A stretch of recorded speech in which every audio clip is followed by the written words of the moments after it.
Hey, it's Patrick from the Mining Your Business podcast. And Jakob, what do we do? What do we do here? We are recording a process mining focused podcast. Sounds interesting. And I think our next guest will also agree. Joining us on the podcast today is Diederick, Ghijben. And we are going to talk about how to establish a functional center of excellence. Let's get into it.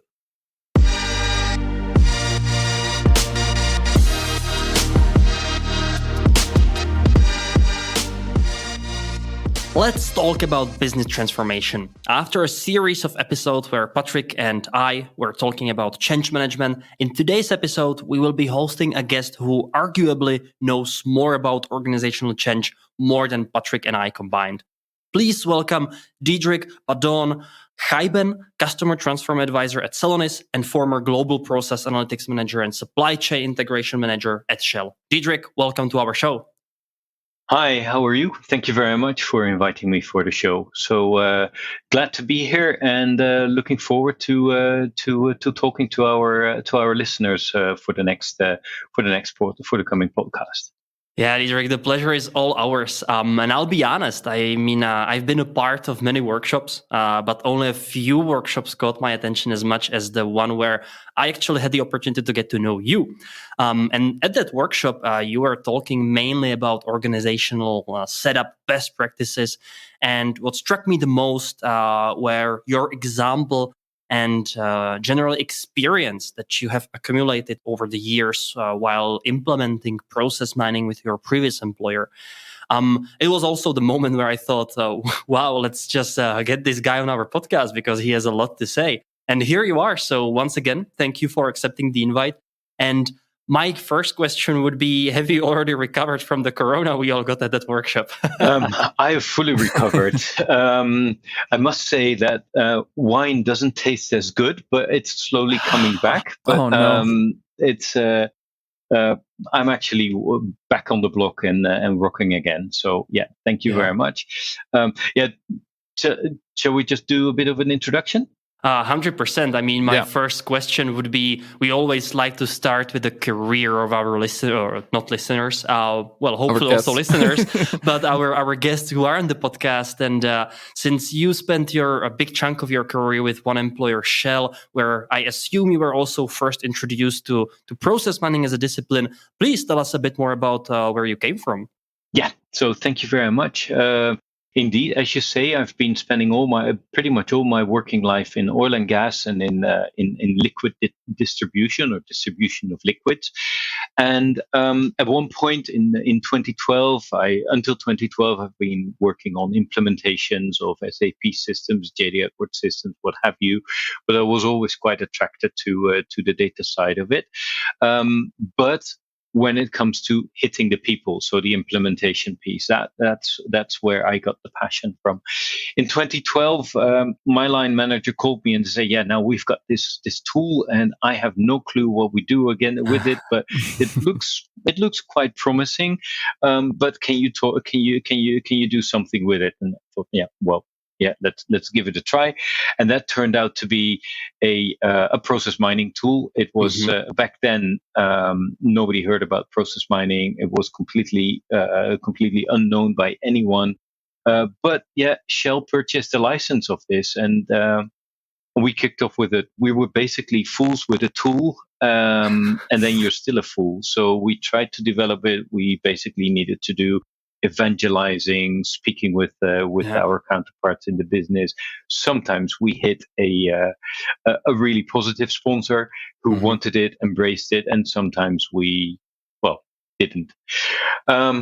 So at that, from 2012 to 2016, I led the Center of Excellence in Shell. At last, I didn't know I was leading a Center of Excellence, but at 2016, 2017, it turned out indeed to be a Center of Excellence with regards to process mining, and we rolled it out to the various business components in Shell. So that were offered to cash, procure to pay, the trading and supply business, and we tried a couple of little things, running it into master data management. At the end, after 4 years, this is typical in this company. You move to a different role, and instead of being the creator, and the producer of process mining insights, I moved to the other side, basically where I worked on procurement excellence, and I was consumer of the insights. So by moving out, by moving out of this team, we created a fan base in the business. So I knew what questions to ask this team.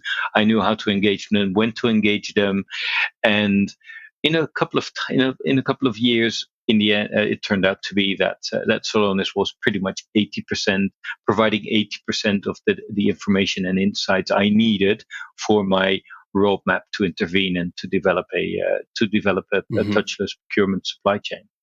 So that's a bit of the journey that I did. While doing that, I got, of course, in touch with offer to cash, requisition to pay, supply chain maintenance, but also finance pieces, accounts payable, accounts receivable, and there was plenty of time to explore different parts that were not yet developed and would be potentials. And actually, that's what we're doing right now in Celonis. So I think our customers can benefit from our front running and research and development we're doing.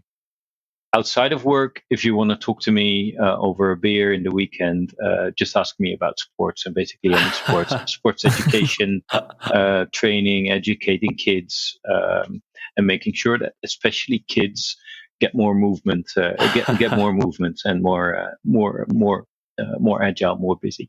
I like this turn, actually. So you are a trainer of hockey, right? Yeah, correct. Yeah. So I've been for years. I've been not only the trainer, but also developed the training program and making sure that the kids are educated in a structural way. Nice. Correct. Getting back to process mining, what just by listening to you right now, what is very interesting is that you've been on both sides, also within an organization. So not only building up the tool and building up the structure around it, but also then consuming it. And I guess that when you are consuming it, you can also see what everything you probably did wrong at some point. You just see your mistakes and thinking, oh, why didn't I do it the other way? Or also when you're building up the tool, you are also seeing what other people are struggling with, which actually brings you to a very interesting position where you can advise others. And that actually led you also now to Celonis, where you are advising other companies. And before actually I move into the best practices that you would recommend to others that come from experience, I would like to actually ask you very specific questions, and that would be, what were the top 3 lessons you actually learned with your previous employer, where you were both on the sides of creating the Center of Excellence and maybe then consuming the report? Good point. Actually, the number one lesson I would go for is of course go for the money, go for opportunistic. So originally, really focus on the areas that you find money, but in combination of a good sponsor.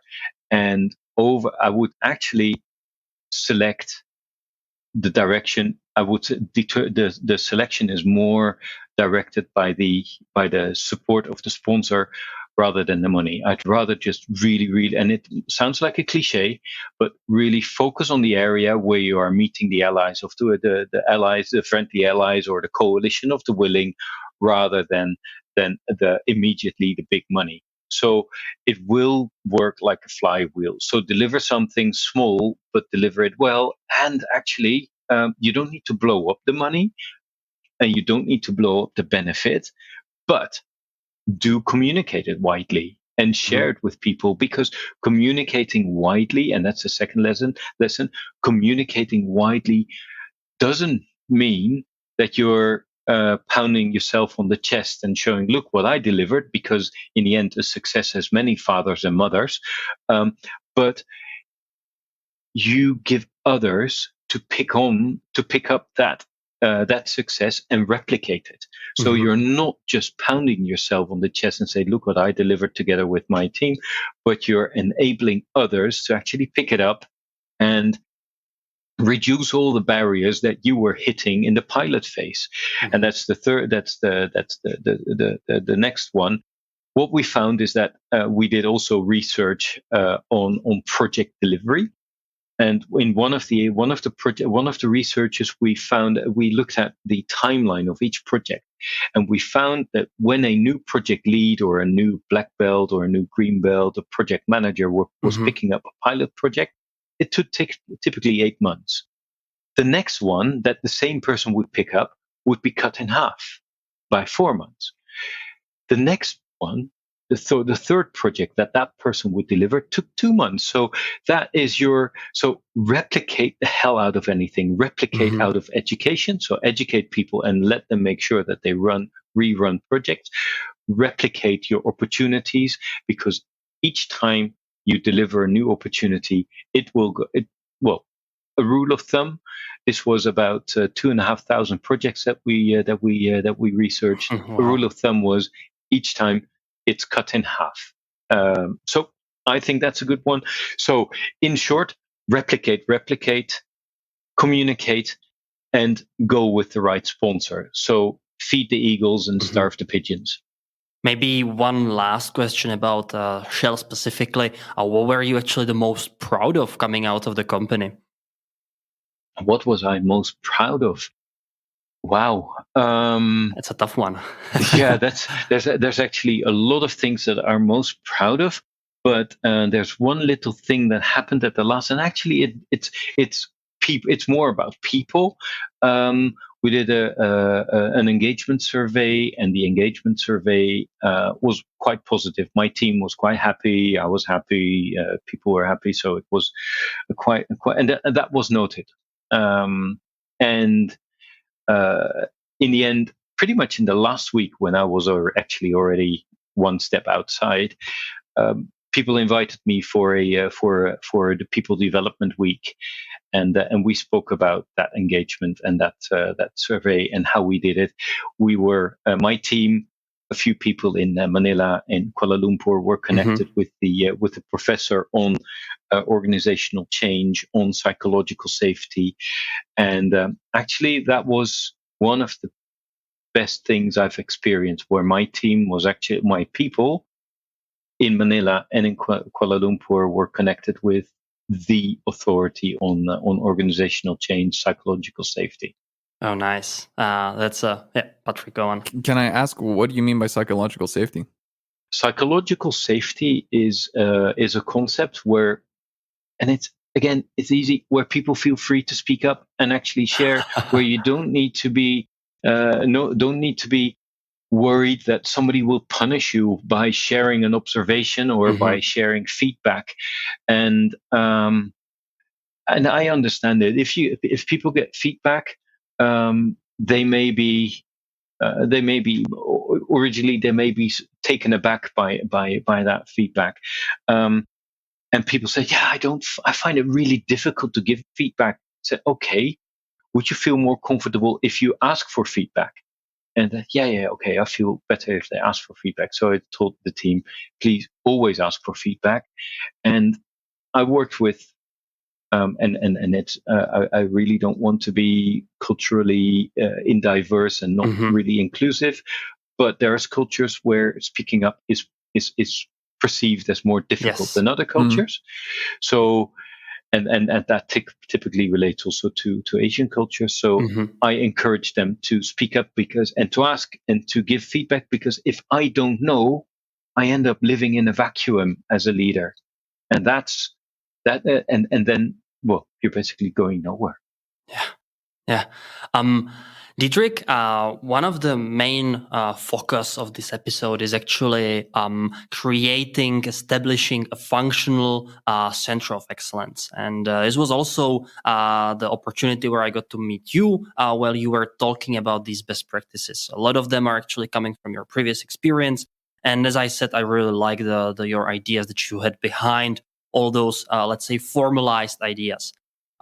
So first, I want to also say and also note to all our listeners that we did an episode on Center of Excellence in a very theoretical way with Max Röglinge in one of our previous episodes, where we were basically evaluating the importance of Center of Excellence and the main factors. So if you want to find out more, just go and listen.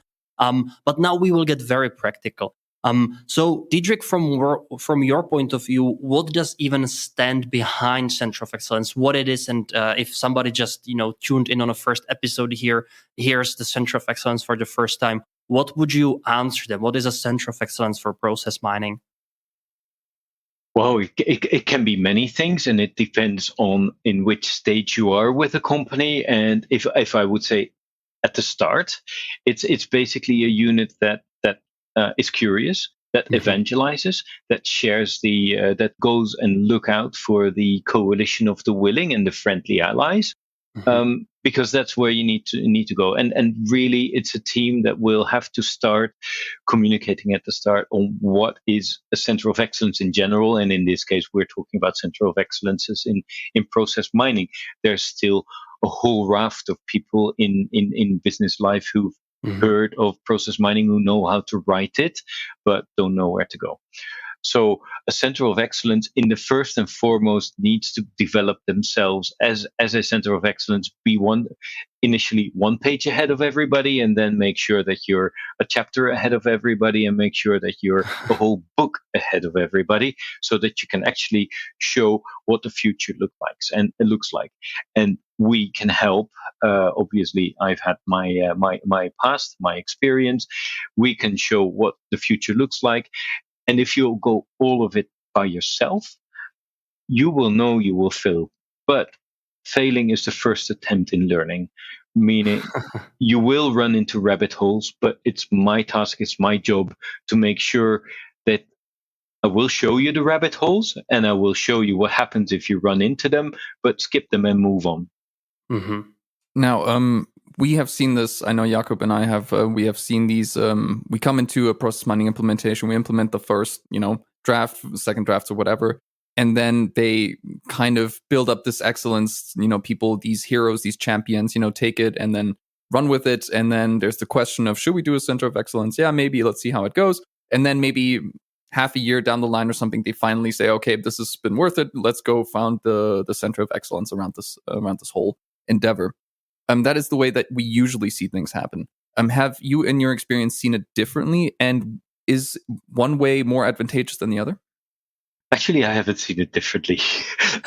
Typically, it does start with somebody in a business who thinks that adopting this new technology is a great thing, and they need it for their operation. So it starts with a sponsor. In my place, it was a sponsor that was called the EVP of Finance Operations, who again had in his team a champion who thought that this was a great technology and deciding to implement it. So that is, and from that, one person decided it, usually as a natural team, as a project team, delivering in one place, doing it as a pilot, showing that it can be there is money. And then at one point, when you start to scale up and scale out to go to different areas, it really makes sense.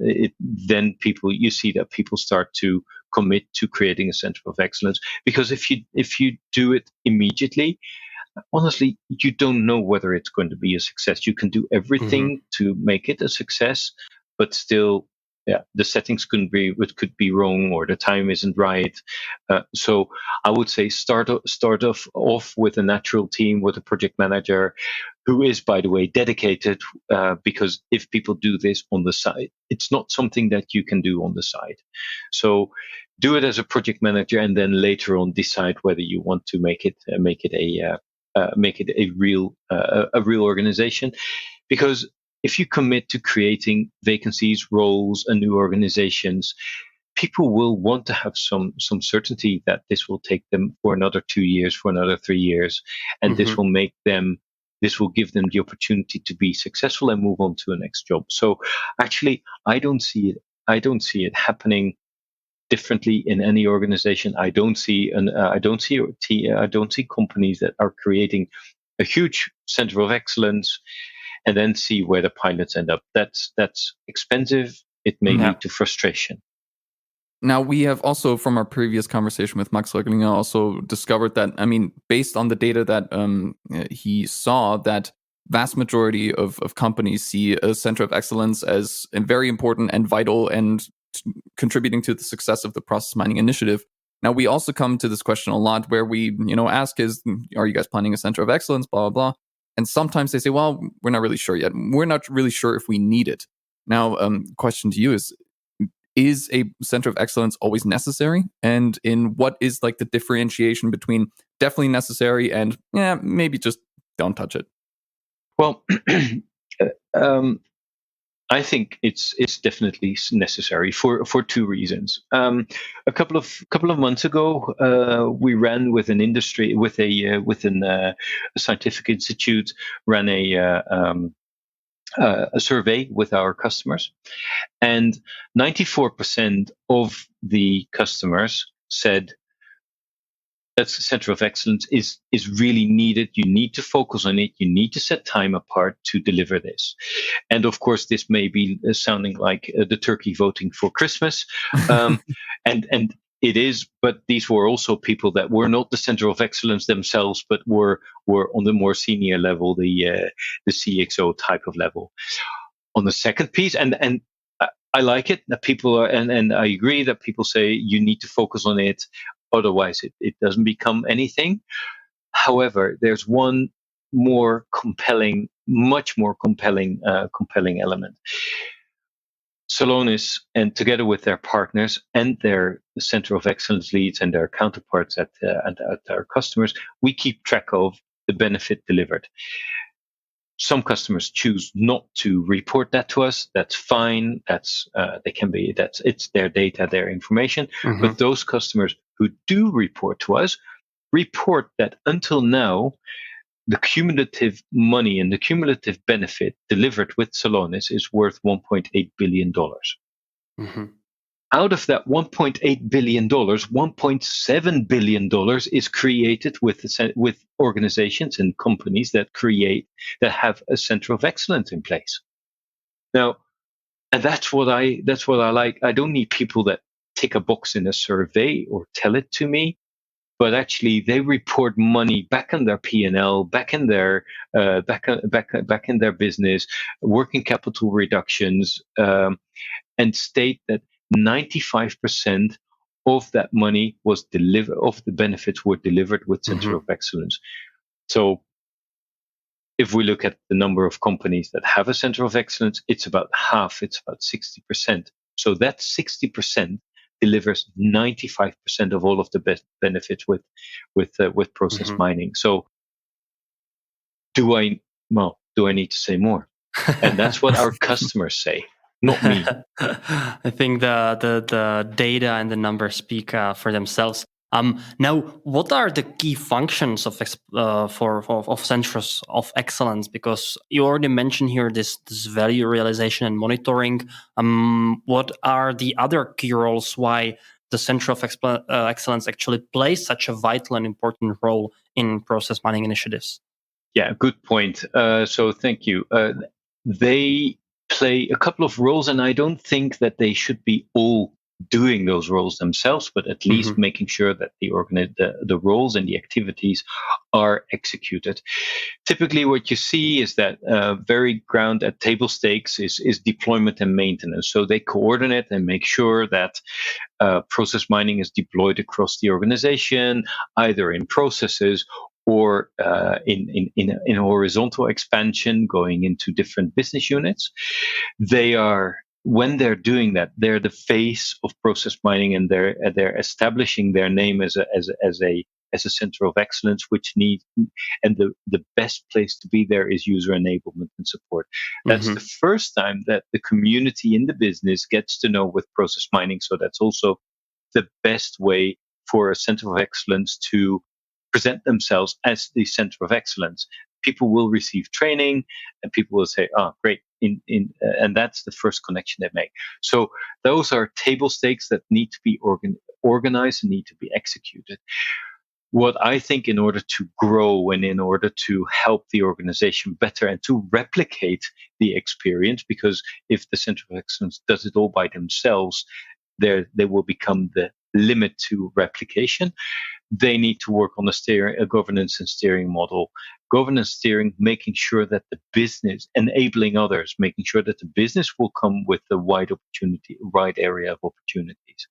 And then of course drive for realization. And they don't do that by themselves, because in the end, the COE is enabling to driving value. In the end, the process owners or the line managers, together supported by their continuous improvement expertise, are the ones who deliver that. At that point, the Center of Excellence is an enabler, either by insights or by, for instance, using action flows or action boards to the business. Now, considering the strategy part of setting this up, I think our previous quoted someone, so I'm going to quote him, quoting that person. He said, "Strategy is also what you do, but also what you don't do." And considering that, there you said that centers of excellence can come in all different shapes and sizes. But in your experience, what has been some decisions made for centers of excellence that maybe didn't really pan out, or sometimes even downright fail? Yeah, well, let me bring one big failure and immediately learn the learning from it. The message I received at the start was go for this particular process area. Go for it, deliver it, go in there. Problem was that the process owner and the leadership in that area had already been leadership and process owner for about the last 10, 15 years. Now, there's somebody coming with process mining, uncovering and releasing, making everything transparent in your organization. But that also means that people could perceive that performance, or maybe lack of performance, has all their fingerprints all over it. Now, what I tried to push and push and push, because that was the leadership guidance, I said, can we go somewhere else? No, push and go. And this is the area where you need to go to. It cost me literally a year that I could have spent much better. In the end, the choice was, let's pull out, wait for a leadership change. And the leadership change happened in 6 to 8 months, if I recall well. The new person came in, required the due diligence of what the legacy was, and actually that was the takeoff for a massive waste reduction program. So the learning from it is, again, what I mentioned earlier: feed the eagles, starve the pigeons. Don't go with those sponsors that are lukewarm or maybe not interested, have got bigger fish to fry. And just go with the sponsorship that really wants you and is also willing to stand on top of this virtual soapbox and tell their line reports and the further organization every day, but also in town halls and emails, and further communication measures, that this is the way to go, and they demand a business outcome. And by the way, here's process mining giving you that, enabling you in delivering that business outcome. Diederick, one of the main focuses of process mining in general is to drive some change, to improve your business. Because at the end of the day, process mining is just a technology. It gives you the picture, it gives you the insights, but ultimately it's up to the people to kind of act upon the finding.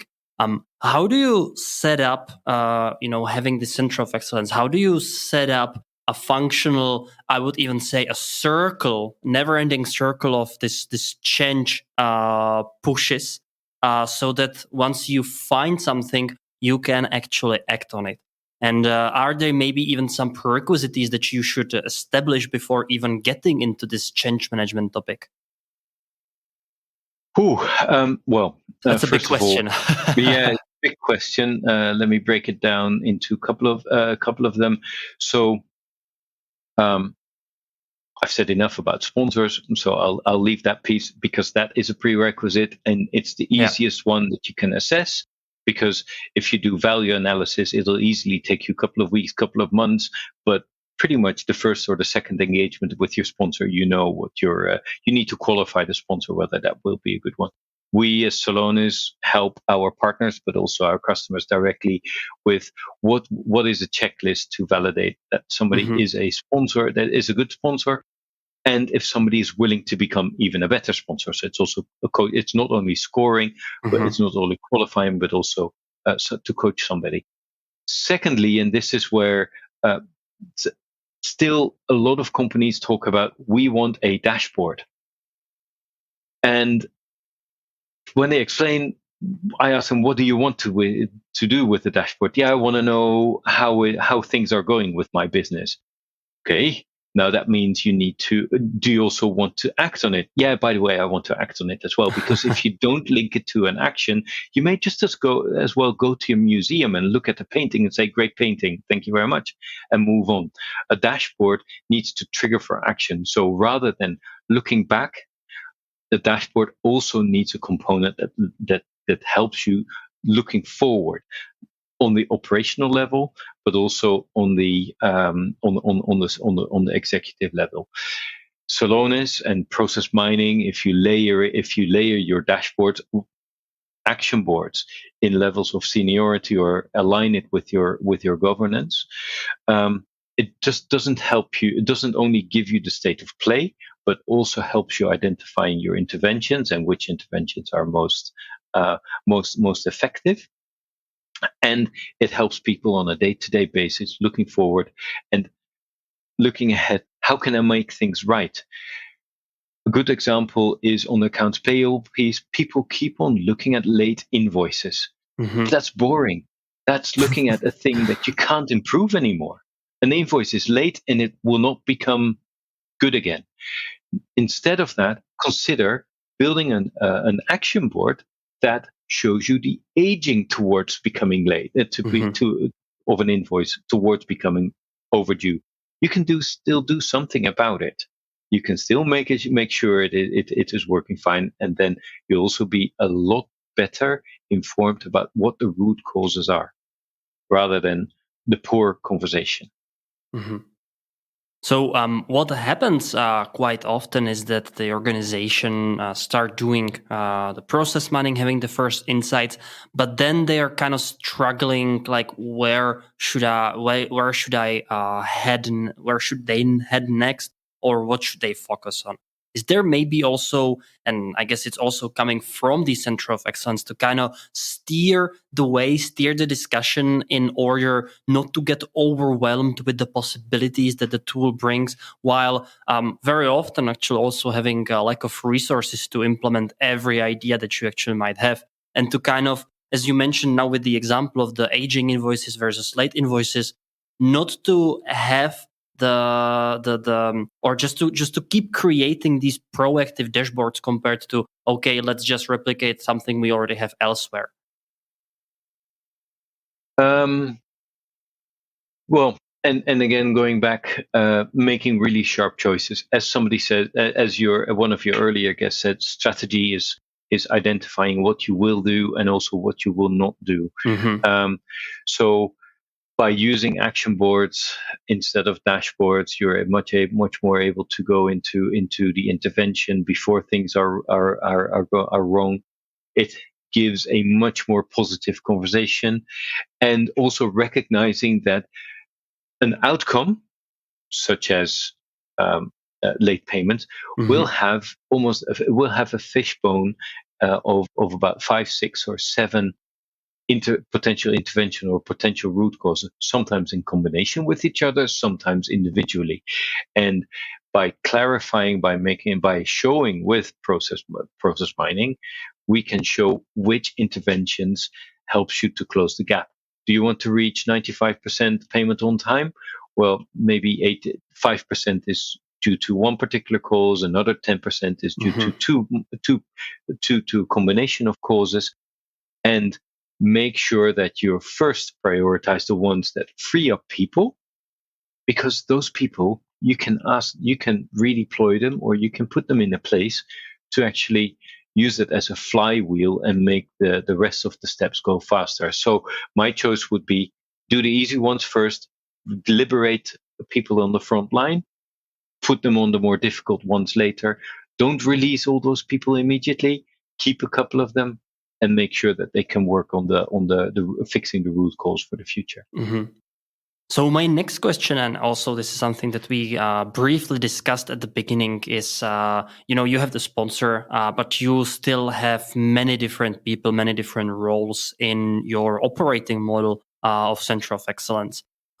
how is the operating model even shaped, and what are some of the questions you need to ask to establish your center of excellence so that it actually supports you in your goals, in what you want to achieve? A lot of it is dependent on, of course, on budget availability. Mm-hmm. If you've got all budget available, you can immediately scale up and create a huge center of excellence with all the expertises. I've never seen that happening because that's just not how it works. The roles that are important here, the question you need to ask is, how much work will particular activities cost at the start? Try to find a hybrid people, so a data analyst together with a business value architect, preferably somebody coming from a business environment who brings in subject matter expertise, because in a center of excellence, we will be fed. A center of excellence will be fed by information from the partners, from Celonis themselves, so they will have first seat on gathering information on process mining. So that's the thing that a center of excellence can do by themselves. But learning the business from a center of excellence, almost standing on the sideline of a procurement team or an offer to cash team, is super difficult. So I would say try to find expertise from operations, people that have shown appetite for data, appetite for processes, put them in a business-facing role, and in Celonis we call that type of role a customer value architect. Put them in front of the business, because the back office, mainly the IT piece, the building the dashboards, building the screens, that's something we will be able to source either from the partners or from an IT team. But I would focus on first hiring those people who will have a face to the business initially. So, looking forward, as in we have just identified our problematic areas and would like to improve them. Now, involving change management and the center of excellence together in some sort of holistic type of approach, where the changes that are identified actually get done. Is the center of excellence somewhat involved in the change management process, or is it completely separate things? More like, okay, we have provided it, you see the problems, you see the things that are going wrong. Now here, change management, go do your thing and go change things. Is there some interplay, or how are these connected? There's definitely an interplay. So where change management know all about making sure that people are starting to do the right thing, guiding the sponsors, making the future more fun than making the past. So what if you want people to move, or if you want people to do the right thing in the future, reward that, recognize people for doing the right thing, or at least trying the right thing, and make the doing the old thing more annoying, more difficult each time. The Center of Excellence will work together with those change management teams. Either of course, the Center of Excellence will need to have themselves a good understanding of change management, but we need to identify what is the specific behavior that you want to reduce and the specific behavior that you want to improve. So that's how the Center of Excellence can help pointing at the right thing, rather than that a change management team or the change management effort, the change management role focus on everything. It can be almost said with surgical precision: focus on this activity that you want to avoid, and focus on this activity that you want to encourage. Also, and we need to be careful with privacy laws, and also we need to we can identify those people who are picking the new way of working quickly, who are picking it up in a quick way, and showing it's not always the people who talk a lot about it, but it's the people. It's quite often the people who just do. And with process mining, we can also identify those people who have picked up the new way of working quickly, and we can reward them. We can put them in the spotlight and give them recognition. And recognition doesn't always need to come with reward, but can be supporting. So of course, it's an interplay. You can define the roles in a more or less in a general way, but in the end, you do need to play as a team. Pick up the pieces that others leave behind, and vice versa.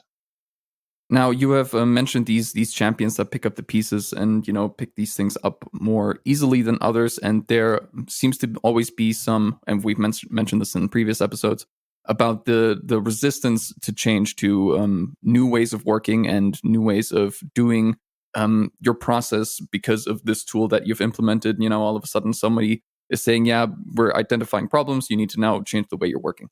Do you find that this is somewhat of indicative of the company culture, or is it more a specific behavior that the Center of Excellence can influence to better account for this resistance to change and help these particular departments more readily get on board with the change? Yeah, and of course it needs to be embedded. The Center of Excellence can provide the background of it and the data behind it. What I've used the data and the information behind it from Center of Excellence is people don't find it difficult to learn new things. Actually, I've always seen people that want to learn things and they want to grow and do different things. What I found is that people find it difficult to let things go. And that feels scary. Now, and mostly, if people don't let things go because they're fixed in another way, they won't free up time to do the right thing. So, with process mining, with the deep analysis that a COE can do, together with the business, of course, they can identify that actually letting things go is not very risky. They can either show the example of a particular business, a business unit, or a country that's already doing it in a new way, and actually things haven't blown up there. So letting things go and showing that the risk of letting things go and that it's covered by the new way of working is something that process mining can be really, really effective in doing. So make sure that the new thing is fun. People will want to learn, but also help them that letting things go and not doing things will not mean that the process will go to bits. Yeah, you know how it is that aversion of loss is always bigger than the joy of new gains or something. Exactly. And when we can soften that feeling by showing that actually the risk is not that high because it's covered in a new way. A line manager once asked me, "Yeah, but if we move to that new way of working because we don't want to fill in timesheets anymore, what do we do about that old process?" I said, "Don't worry about the old process because you're not going to use it anymore." So yeah, but still, I want that process to be efficient. I said, "No, if you listen to me, we're just going to go. Going to ditch that whole new process. We're going to work in a completely different way, and the way that the old process worked is not a problem because it's going to go away." And that was a difficult thing to understand, that they actually said, "Oh, right, so all of the problems that we have with that old process, we will not have anymore simply because we're not going to use it anymore." Yeah. So that was a funny recognition, or a funny moment. Just proving again how important people in general play a role in adopting any kind of technology and any kind of approach. It's all about people. Yeah, it's all about people. It's all about it. We started the show as a technological and advanced data science topic, and we figure out that we start talking more about people more. Yeah. Absolutely. And people every day will come to work to do the right thing and to do the best thing every day. Yeah. People don't come to the office to mess things up. Diederick, I have another question regarding this Center of Excellence and how it can bridge some gaps between different departments. Because as we all know, in every company, there are kind of silos, and even in processes that seemingly seem as one chain. Typical example would be procurement and accounts payable. First part is purchasing stuff, the other is then processing the invoices. What one of our previous guests once said, that he always knows that the organization has problems with their processes if they are actually dividing it between purchasing and accounts payable teams. That's because in his view, this is just one process that should be closely coordinated with. And how does a center of excellence help to bridge the gap between two teams that might have different incentives on improving different part of process? Because if you are in accounting, it's very easy to just put the blame on the procurement and say that their orders are coming late and deliveries and whatnot, and that it's their problem why they are processing the invoices late. While the procurement will actually point to their invoice ratio and see, yeah, but you are paying 70% of, well, it's probably too high, but significant number of invoices too late. And it's your fault that our vendors are then delivering late because, well, we are paying them late. So they don't really feel like they should do everything on time. How does process mining and center of excellence kind of shield or build a roof around this problem? Yeah. So process mining, and we all know, our listeners are keen on process mining, know that we can show the end-to-end value stream. So I wouldn't call it the end-to-end process, because then people say, "Oh, this is my piece." Mm-hmm. I'd like to call it the value stream. And one of my wise mentors once said, "The deal is done when the cash is in the bank." So it means when the vendor is paid, the vendor has delivered, we pay. This is just for procurement, of course. That is when it ends. Process mining shows what impact 5 steps earlier have on the process. And in the end, it's a cliche, start with the end in mind. You want to improve your process, you need to start it all the way at the start of your process. And process mining can show which parts of where are the root causes, what are the commonalities of poor process. Is it John, Jane, or Joe who is always at the start of a poor process execution? Is it one particular business? Mm-hmm. Is it a material is it data that's wrong? Is it people that just don't know? So, but people also just don't know what effect it will have on the back end. Now, process mining, first of all, shows you that end-to-end chain, and we can find, but that's all data. In the end, we're dealing with people. Mm-hmm. What the example that you mentioned is a typical example where people are only talking to each other when things are going wrong. That means that 100% of their conversations are about things going wrong.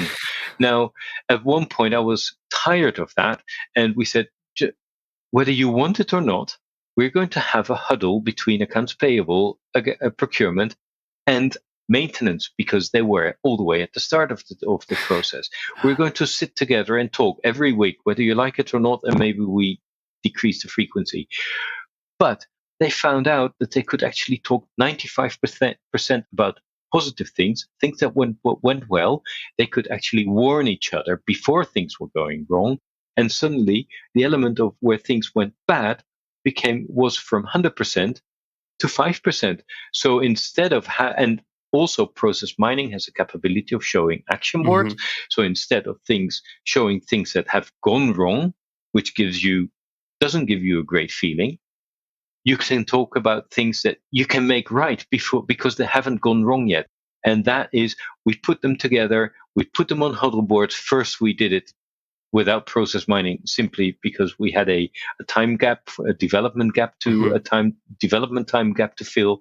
But once we had it available in our action boards, people were huddling about the same board. They were talking about the same data. They had the same lay of the land, and their conversations went from 100% bad atmosphere to 5% issues, 95% opportunities. Mm-hmm. And that was a lot more fun to be in.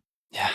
And so at the end of the day, again, the data can kind of facilitate the discussion, show them where the truth lies, and kind of stop playing the blaming game, but really go a factual approach on finding the problems. And it shows you that things can go right. And then actually, our customers, the people that we work with, they are companies that are making money, most of them. Yeah. So there are a couple of things that they're doing right. Yeah. And only talking about the things that can be improved, because they went wrong, that's not a position that you want to be in. Mm-hmm. Diederick, last question. Let's play a little theoretical mind game here. Let's say that you are appointed to, an organization, and you are the head of process mining or head of center of excellence of this company. And let's say that you have an unlimited budget.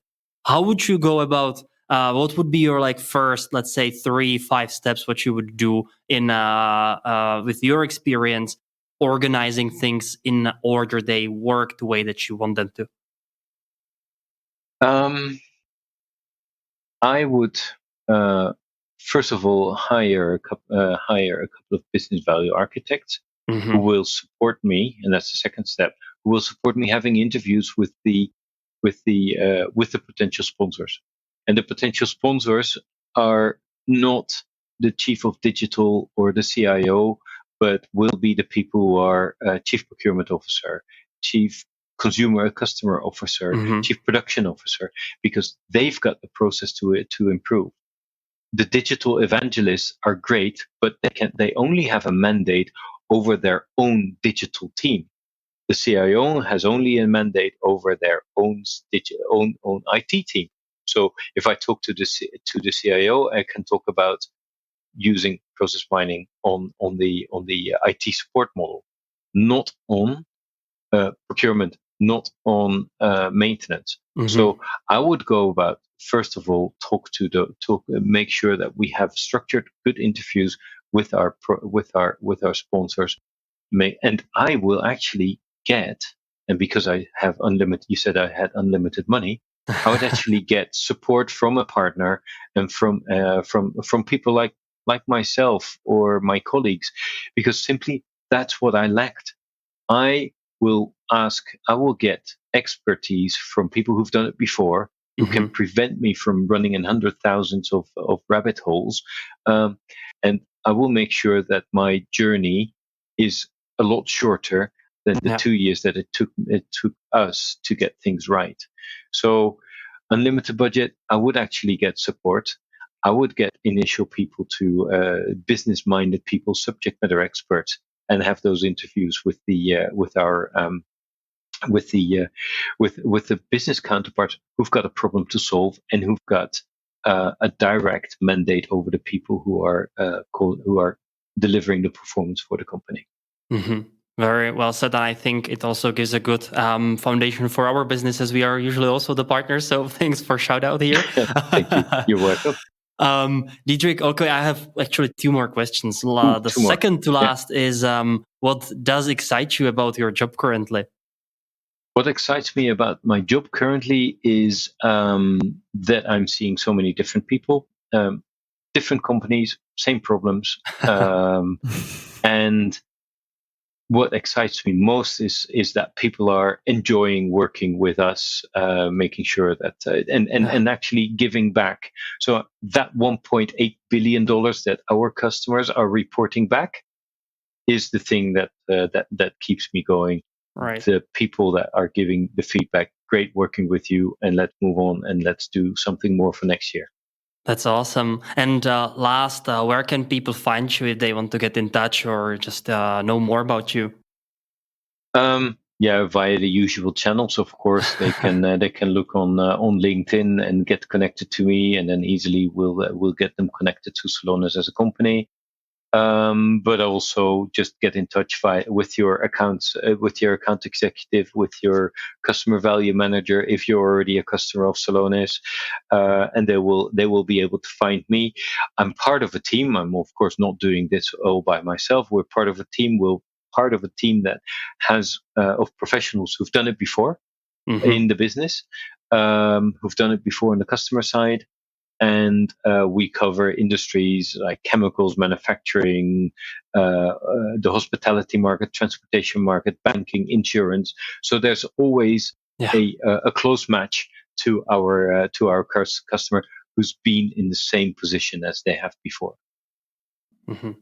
Diederick, what else is to say then? Thank you very much for your great input on the problematics of Center of Excellence, which I see personally that a lot of companies are being challenged with. And I hope that, you, dear listeners, and also others who are in this situation, found these insights insightful enough to actually do a right action at the right time. So, Diederick, thank you very much.